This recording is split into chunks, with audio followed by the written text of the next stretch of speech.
Welcome, welcome, welcome. Hello, I'm your host, Mrs. M. And if you find these videos helpful in scaling your business to six figures and beyond, pow, then make sure you subscribe. So I'm going to dive right in. I had a gentleman call me today and his back is against the wall. He really needs a government contract. And I mean now. This is one of those situations where you've got to keep your mindset right because it will happen. It's just a matter of finding simple strategies that you can use right now. That's right. Something that's going to work right now, something that you're not looking to do where you're going to win a year from now, 6 months from now. We're focused on a couple of days, 2 weeks, a month or so, 45 days at the longest, because you've got to factor in waiting to get paid. Now, like I'm always going to say, the number one thing that I would do if I needed a contract right now, hands down, would be subcontracting. I would definitely look at subcontracting. Some people like it, some people don't. Some people would rather be the prime and they'd like to have someone more as the middleman where they're the one finding the contract and someone else is doing the work. But if your back is against the wall, subcontracting would always be the number one way I would go. And the way I would do that, like I've said before, I'd go to fpds.gov. I would look for upcoming expiring contracts. I would look to then call and see if one is getting ready to get renewed or if one has just recently been awarded.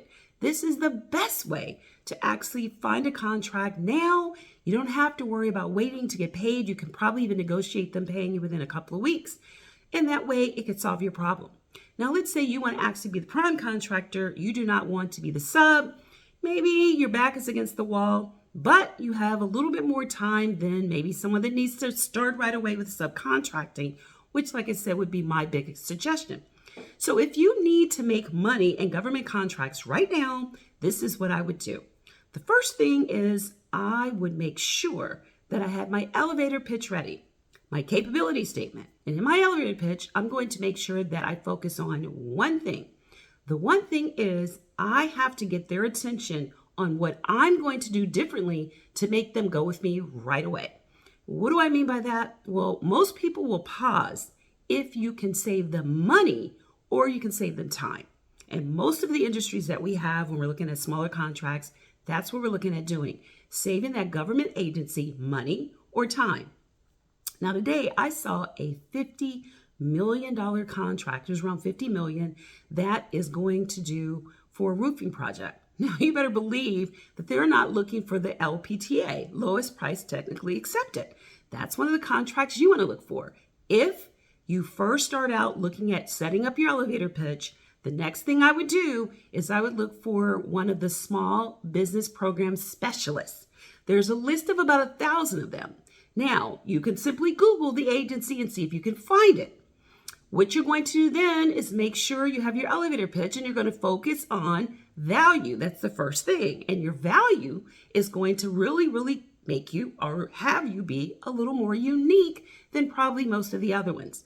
The second thing I would do is I would look for a contract that was getting ready to expire, look to see who currently has a contract, and then what you want to do at this time, if your back is against the wall, you want to call. Making the phone call is what I would suggest. Now, what you're not going to do is reach out to the contracting officer. You're going to reach out to that connector that I've talked about, which is that small business program specialist. Like I just said, you're going to Google to find, there's a list of about 1,000 of them. Every agency, command, all of those have that particular person. Once you find them, what you want to do is you want to look for your competition. Once you know your competition, your goal is to give them a call, and that's when you want to talk about the value. These are some of the things you can look at. Consistency, but you've got to be specific. Like, because of this, you can increase the consistency of something. You want to talk about the time you can save them. What can you save time in? A lot of industries we're looking at, janitorial, construction, transportation, all of those, your value is probably going to be in the time area or the saving money area. My favorite was the quality assurance. Almost any industry is going to need the quality assurance. So if you can think of something in the quality assurance, which was what we did, because this way they know that you're doing the best possible job for them. So remember, when you're looking to get the contract right now, you're not going to go through a lot of trying to set up like a meeting, you're going to go straight to the small business specialist. Not trying to set up a meeting with the contracting officer. That could take a long time. You maybe never even reach them. Or going to a networking event could take a minute. Reach out to the OSDBU or the small business program specialist. Those are the two you want to look for. And when you look for them and you're able to track them down, you've got to be able to convince them that you're the person with the best value.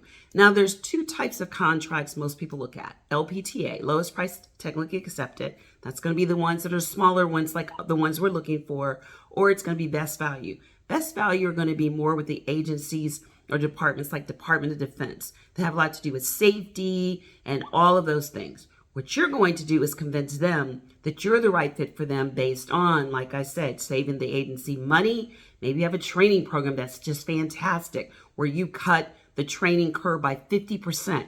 You want to be specific. This is where I want you to work on. Now try to implement that tonight so you can get up bright and early tomorrow and start making those phone calls. Have what you already want to talk about written down on a piece of paper. Do not try to go alone with just trying to remember it, but you do want it to sound natural. Remember, when your back is against the wall, the best way to get a contract is to call. You have to call the right people. Those are going to be your small business program specialist and your OSDBU. But they are there to solve a problem. They're government workers. That's what they do. They want to solve a problem for you. But you have to make sure you have it all planned out, programmed out. You know what you're going to say. So you're looking to give them a specific job, a project. And that project is helping you find a contract. You have to do your work, though. You have to put the work in, and that's a part of the market research. So what I would do is go to fpds.gov. I would find a contract that is just either gotten started. I would then look for who is the subcontractor, give them my elevator pitch on why this contractor, not sub, but why this contractor should be working with me as a sub. Or if I don't want to do any subbing, I'm then going to reach out. I'm going to find out who currently has the contract, and I am going to convince that OSDBU or that small business program specialist, I'm the right person as opposed to whoever it is that's won that contract, which you're going to know because it's going to be listed on that fpds.gov. And then what I'm going to do from there is I'm going to give them why they should go with me. And the one thing I'm going to focus on is value, and the value of either saving them time or saving them money. Those are the things you're going to give them a great experience with you, great customer experience. Agencies love that. And if you can really share that, they're going to look for helping you connect with that contracting officer. This is what I would do if my back was against the wall and I had to do something right away. Now, I go into this so much more. I have actually 1,000 small business program specialists at my fingertips. It's like a guide of all their information, emails, and the whole nine. So if you're interested in what you would do to win a contract tomorrow, then make sure you click the link below to sign up for my Crack the Gov code launch party. Yes, it will be tomorrow, and that is November the 14th. You click the link to sign up. Also, I'm going to give you so many actionable items you can implement. It's going to be about an hour, maybe an hour and 15 minutes. I'll have you on and off.